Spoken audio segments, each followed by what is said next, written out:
Hello student, welcome back to my YouTube channel. আজকে আমি তোমাদেরকে যেটা পড়াবো সেটা গান্ধী দ্য মহাত্মা। এর অর্থ হচ্ছে গান্ধী যিনি নিজেই ছিলেন একজন মহান আত্মার মানুষ। এগুলো একবার পড়িয়ে নিই। We should love all human beings, আমাদের উচিত সমস্ত মানুষকেই ভালোবাসা।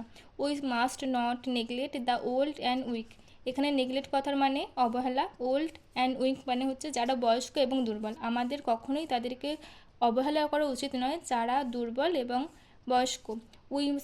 We must speak the truth, আমাদের উচিত সবসময় সত্যি কথা বলা। উই শুড নট হার্ম আদার, এখানে হার্ম মানে ক্ষতি করা, আমাদের কখনোই উচিত না অন্যের ক্ষতি করা। উই শুড রেসপেক্ট এল্ডার্স, এখানে রেসপেক্ট মানে সম্মান করা, এল্ডার্স মানে বড়রা যারা আছে তাদেরকে, আমাদের উচিত বড়দেরকে সবসময় সম্মান করা। We must love our country, আমাদের উচিত আমাদের দেশকে ভালোবাসা। তারপর এখানে যেগুলো দিয়েছে, এই তো ছবিগুলো তুমি দেখতে পাচ্ছ, এখানে এটা রবীন্দ্রনাথ ট্যাগর, এটা স্বামী বিবেকানন্দ, এটা মহাত্মা গান্ধী। এনার সম্বন্ধেই এনারই জীবনের একটা অংশ আমরা এখন পড়ব। তো এখানে চলো শুরু হচ্ছে। Let's read. One day a little boy visited Mahatma Gandhi.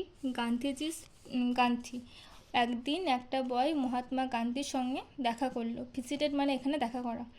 Gandhi is dressed surprise the boy, এখানে সারপ্রাইজড কথার অর্থ হচ্ছে অবাক করে দিয়েছিল। গান্ধীজির ড্রেস মানে গান্ধীর পোশাক, গান্ধীর যে পোশাক পরেছিল সেটা ওই ছেলেটাকে অবাক করে দিয়েছিল। Such a great man without a shirt he wandered, মানে সাচ আ গ্রেট ম্যান মানে এরকম একজন মহান মানুষ, উইথাউট মানে ছাড়া, আ শার্ট কোনো পোশাক ছাড়াই এই এত বড় একজন মহান মানুষ। হি ওয়ান্ডার্ড, সে অবাক হয়ে গেল।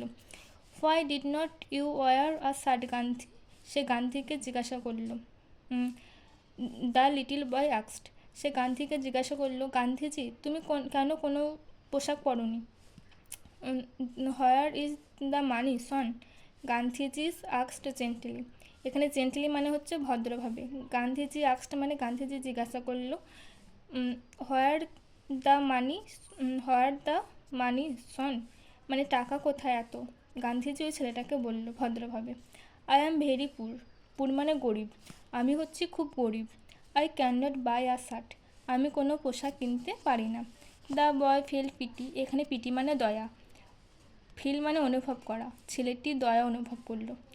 মাই mother sews well he said, সে বলল আমার মা ভালো সেলাই করতে পারে, এখানে সিউজ মানে সেলাই করা, ওয়েল মানে ভালো। She makes all my clothes, সে আমার সমস্ত পোশাক তৈরি করে দেয়, এখানে ক্লথস মানে হচ্ছে পোশাক, মেক্স মানে হচ্ছে যে তৈরি করা।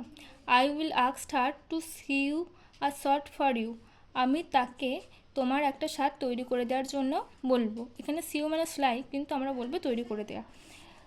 How many shirts can your mother make, Gandhiji আক্সড, গান্ধীজি জিজ্ঞাসা করলেন তোমার মা কতগুলো শার্ট তৈরি করতে পারবে, এখানে মেক মানে তৈরি করা, শার্ট মানে পোশাক, আগেই বলা হয়েছে মানেগুলো। Tell me how many you need, said the boy, বা ছেলেটি জিজ্ঞাসা করলো তোমার কতগুলো লাগবে তুমি বলো, এখানে টেল মানে বলা, ইউ নিড মানে তোমার প্রয়োজন।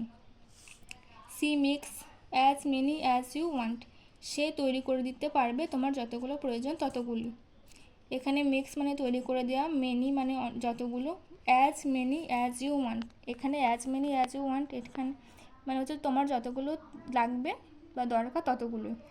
Gandhiji thought for a moment, Gandhiji কিছু মুহূর্তের জন্য ভাবলেন। মোমেন্ট মানে মুহূর্ত, থট মানে হচ্ছে যে চিন্তা করা, ফর মানে জন্য।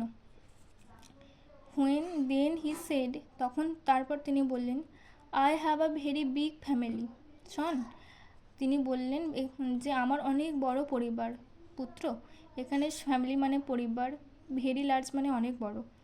I have 40 crore brother and sister, আমার হচ্ছে 40 কোটি ভাই এবং বোনেরা, এখানে করোড় মানে কোটি, ব্রাদার অ্যান্ড সিস্টার মানে ভাই বোন। Till every one of them has a shirt, how can I wear one, Gandhiji আক্সড, এখানে হচ্ছে যে যতক্ষণ না পর্যন্ত সবারই জামা হচ্ছে ততক্ষণ আমি কিভাবে জামা পরবো, গান্ধীজি জিজ্ঞাসা বললেন। টিল মানে এখানে হচ্ছে যে যতক্ষণ না, এভরি ওয়ান অফ দেম মানে প্রত্যেকেরই, হ্যাজ আ শার্ট মানে একটা করে জামা হচ্ছে, ঠিক আছে। তারপরে the reply surprise the boy, গান্ধীজির যে উত্তর ছিল সেটা ছেলেটিকে মানে বালকটিকে অবাক করে দিয়েছিল। এখানে সারপ্রাইজ মানে অবাক করে দেয়া। 40 crore ব্রাদার্স অ্যান্ড সিস্টার, 40 কোটি ভাই বোন, মানে কারোর মানে কোটি। গান্ধীজি ওয়াজ রাইট, গান্ধীজি সঠিক ছিলেন। After all Gandhiji felt all the people of India were his family members. সবশেষে গান্ধীজি নিজের যে দেশের মানুষজন সেটাকেই তিনি হচ্ছে নিজের পরিবার ভাবতেন।